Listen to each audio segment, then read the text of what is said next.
حضرت میں اس لیے آپ کو اس مسئلے پر دیکھنا چاہتا ہوں. میں چاہتا ہوں کہ ایک عاشق کی نماز جنازہ وہی پڑھائے جس نے بریلی کے عاشق کو دیکھا ہو, جس نے بریلی کے عاشق کو دیکھے. اللہ اکبر اللہ اکبر. شیخ دیدار علی شاہ مصلی پر کھڑے ہوئے, اجازت طلب کی پیر مہر علی شاہ صاحب اللہ سے, پر مصلی پر کھڑے ہوئے جیسے تکبیر اولیٰ کہنے کی نوبت آئی نا, معلوم ہے کیا ہوا؟ آپ زمین پر ترام سے گر گئے. یہ کوئی ایسی کہانی نہیں جو انقلاب اور سہارا اور جرائم اور خاتون مشرق پہ چھپی. خدا قسم ذرا وقت دو تو ہزاروں کتابوں میں یہ واقعات مل سکتے ہیں. وقت تو نکالو آپ. علم و دین کے جنازے کی نماز پڑھنے کے جیسے شیخ دیدار شاہ کھڑے ہوئے, زمین پر گر پڑے. لوگوں نے پانی کے چھینٹے مارے. فرمایا حضور بھیڑ گرمی ازدحام کی وجہ سے چکر آ گیا. فرماتے نہیں, اپنی اپنی جگہ پہ کھڑے ہو جاؤ. سب کھڑے ہو گئے. آپ آگے بڑھے, اپنی پگڑی اتاری.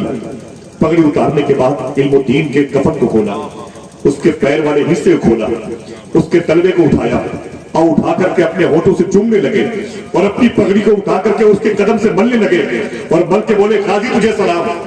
پوری زندگی گزر گئی قرآن پڑھتے ہوئے, پوری لائف میں گزار دی حدیث شریف پڑھتے پڑھاتے ہوئے, حضور کی باتیں کرتے اور سناتے ہوئے.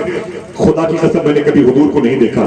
اے غازی تیری قسمت کو سلام. آج تیری جنازے کی نماز پڑھانے کے لیے کھڑے ہوئے مصلی پر ہم جب تو سامنے اللہ کے نبی مسکرا رہے تھے. آج میں نے حضور کو دیکھا ہے تو تیری وجہ سے دیکھا. آج میں نے آمینہ کے لال کے چہرے کی زیارت کی ہے تو اے غازی تیری وجہ سے زیارت کی ہے. اللہ تجھے کروڑوں کروڑ سلام پہنچائے. اپنے مبارک مقربان بارگاہ الہ کی بارگاہ کے فیض و برکات سے مالا مال کرے. اے علم دین تجھے رب خوب بلندیوں سے نوازے. تیرے درجات کو سلام, تیرے مراتب اولیٰ کو سلام. جس ماں کی شکم میں تو نے قیام کیا اس ماں کی شکم کو سلام. جس قبیلے سے تیرا تعلق ہے اس قبیلے کو سلام. اے غازی حضور کی بارگاہ میرا سلام پیش کر دینا. ڈاکٹر اقبال اس کی قبر میں اترا تھا اور اترنے کے بعد پاؤں چوم کے بولا تھا ڈاکٹر اقبال. اس نے کہا غازی تیری خواہش کے مطابق تجھے میں نے لاہور میں لا کے دفن کر دیا ہے. اب میری خواہش ہے کہ حضور کی بارگاہ میں کہنا اقبال نے آپ کو سلام بھیجا. اللہ اکبر اللہ اکبر. جب تیری یاد سے دنیا سے گیا ہے جان لینے کو دلہن بن کے قد آئی ہے. یہ عشق رسول کی آگ ہے. سمجھ رہے ہیں, غالب نے کہا تھا اے عشق تیرے صدقے جلنے. غالب نے کہا تھا یہ عشق نہیں آسان بس اتنا سمجھ لیجیے ایک آگ کا دریا ہے اور ڈوب جانے کی بات کی ہوتی تو ہم سب اسی میں تھے. ڈوب کے جانے کی بات کی, اس میں صرف غازی کی نظر آتی. سمجھ رہے میری بات؟ عشق میں منزلیں نہیں ہوتی, عشق میں بس سفر ہی ہوتا ہے. شاعر نے کہا عشق انسان کو قلندر بو ولی کرتا ہے, عشق پاگل نہیں پاگل کو ولی کرتا ہے. دوستو حضور کی محبت بہت عظیم چیز ہے. دعا کرو اللہ ہمارے دلوں میں اس کو مرزن فرما دے. ہاتھوں کو اٹھا کے بولے آمین. اللہ ہم سب کو سچ بولنے حلال کھانے کی توفیق عطا فرمائے. بڑے ادب اور احترام کے ساتھ میں دعا کریں. ابھی اس سے پہلے یا ماضی قریب اور بعید میں یا بعد میں کوئی بادشاہ کے خلاف میری زبان سے نکل چکی ہے, نکلے گی یا نکلنے والی ہے, میرے مولا ابھی سے توبہ کرتا ہوں تیری بارگاہ میں. علماء کرام کو بالخصوص مناظر اعظم ہندوستان ممتاز العلماء علامہ شاہ حنفی صاحب قبلہ کو اور تمامی مبارک جماعت کے جشن کی زینت مشائخ عوام کو گواہ بنا کے ہمیں سچی توبہ کی توفیق عطا فرما. کلمہ طیبہ کا ذکر کرتا ہوں لا الہ الا اللہ محمد رسول اللہ صلی اللہ علیہ وسلم استغفر اللہ کل ذنوبی یا ستار یا غفار بحق سیدنا شیخ عبد القادر جیلانی. ذرا ہاتھوں کو پھر سے اٹھا کے بولے لبیک یا رسول اللہ, لبیک یا رسول اللہ, لبیک یا رسول اللہ. دعا کریں پھر انشاءاللہ کسی موقع پر ملاقات ہوگی. تکلیف کے لیے معذرت چاہتا ہوں لیکن ایک گزارش ہے. اب آپ نے ایک شعر پڑھنے کا حکم دیا, میں پڑھوں گا انشاءاللہ. بس میں چاہتا ہوں کہ آپ شعر و شاعری نہ کریں. افاق بھائی میں پڑھ دوں گا, آپ کی بات ہے, یعنی یہ تو گھر میں پڑھوں گا, میں بغیر آپ کی خواہش کی تکریم بجا لائے ہوئے جاؤں گا نہیں. لیکن میں چاہتا ہوں کہ اس مبارک مجلس پہ جتنے لوگ بیٹھے ہیں ان کی وجہ سے جلسے کامیاب ہوتے ہیں, ان کی وجہ سے جلسوں کی تعداد میں اضافہ ہوتا ہے, ان کی وجہ سے جلسوں کی ڈلیوری ہوتی ہے, ان کی وجہ سے جلسے آباد ہوتے ہیں. لیکن حضور سرکار غوث اعظم کا بیٹا یہاں پر موجود ہے جس کی وجہ سے جلسے مقبول ہوتے ہیں, جلسے قبول ہوتے ہیں. خوش سلیقگی سے نعت پڑھنے کا صدیقہ اس کے حصے میں آیا ہے. اور اپنے دادا کی بات اگر کوئی پوتا کرے تو یہ گھر کی بات گھر والا بہتر طریقے سے کرتا ہے. یہاں پر مخدوم گرامی اس لیے شکیل رہبر چین پور جھارکھنڈ تشریف فرما ہے, تیار ہیں ان سے نعت مصطفیٰ سماعت کرنے کے لیے. کتنے لوگ؟ اب درمیان سے کوئی ایک میرا بھائی کھڑے ہو کر نعت کرائے نعرہ. ایک ویسے کم لوگ دیکھ سکتے ہیں, ان کو دیکھا تو یہ خیال آیا یعنی ہم لوگ دیکھ سکتے ہیں.